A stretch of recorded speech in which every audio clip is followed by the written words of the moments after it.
François Bocco, bonjour. Bonjour. Après 14 ans d'exil, vous vous préparez à rentrer à Lomé. Est-ce que les autorités togolaises sont prévenues? Bien sûr que oui. La décision que j'ai prise de rentrer dans mon pays après 14 ans d'exil est le fruit d'une longue réflexion et qui s'est fondée sur des discussions qui ont eu lieu par émissaire interposé entre le président de la République togolaise et moi-même. Et le chef de l'État du Togo, suite à ces discussions, a donné son accord de principe pour un retour en toute sécurité.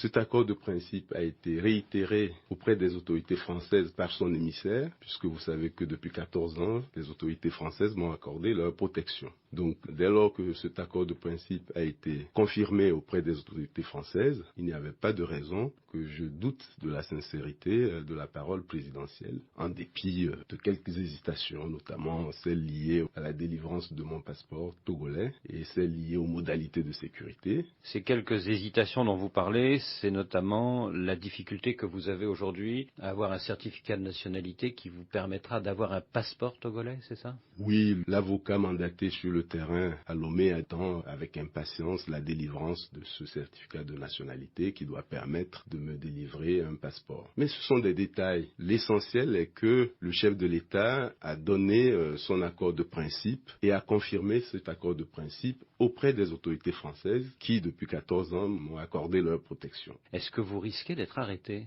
Pour moi, l'essentiel est que le chef de l'État togolais a donné sa parole et j'ai pris la décision, après avoir consulté les partenaires qui, à l'époque, avaient contribué efficacement à mon exfiltration. Je parle des États-Unis, je parle de l'Allemagne, je parle de l'Union européenne. Donc, après avoir consulté ces partenaires, j'ai pris ma décision, au vu de l'accord de principe que le chef de l'État a donné, de rentrer et au vu de la main tendue. Parce que je dois avouer que le chef de l'État a envoyé 3 émissaires me proposer un retour sécurisé. Quelle est votre situation devant la justice togolaise? Aucune procédure n'est engagée à ma connaissance contre moi. Vous rentrez un an avant la présidentielle prévue en avril 2020. Est-ce que vous avez des ambitions politiques? C'est trop tôt pour le dire. Ce n'est un secret pour personne que je nourris des ambitions pour mon pays. Elles sont légitimes. Mais est-ce que de là, je serai candidat en 2020? Je crois que c'était le sens de votre question. Je pense qu'il est trop tôt pour se prononcer. Néanmoins, je peux vous rassurer que je ne m'interdis rien quand il s'agit de servir mon pays. Vous savez que mon pays est englué depuis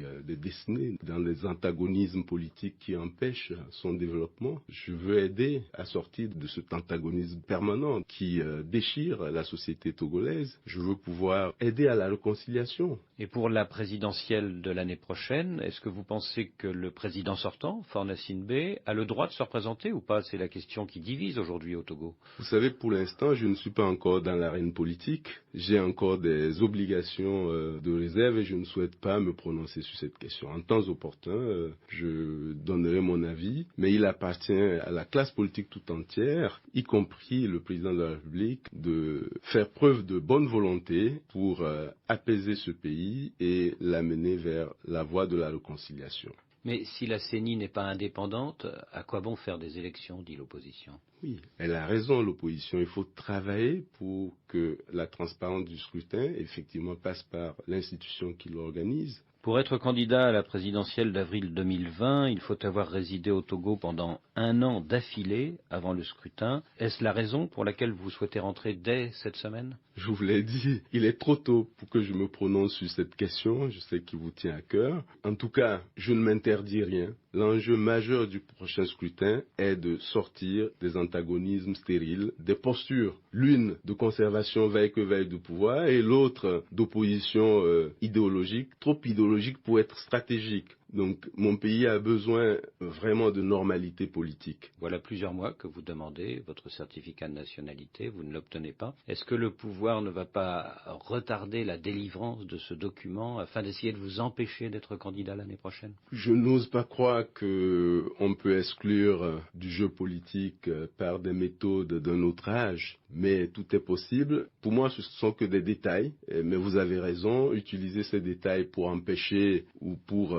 faire barrage à une potentielle candidature n'est pas politiquement élégant. L'essentiel pour moi est de rentrer au Togo en toute sécurité, de retrouver les miens et de renouer avec le peuple togolais dans ses joies comme dans ses difficultés. Notre confrère Togo Actualité se demande si vous allez renoncer à votre confort de technocrate international pour descendre dans l'arène politique. Confort de technocrate international, c'est trop dire. Quand il s'agit de servir mon pays, je ne m'interdirai rien. Servir mon pays est plus honorifique que tout autre confort imaginaire. Je veux aider ce pays à sortir du statu quo dans lequel il s'est englué depuis des décennies. J'estime que jusqu'à présent, je n'ai pas suffisamment rendu à ce pays ce qu'il m'a donné. François Bocco, merci. Merci d'avoir regardé la vidéo. Abonne-toi et partage la vidéo sur les réseaux sociaux, Facebook et WhatsApp.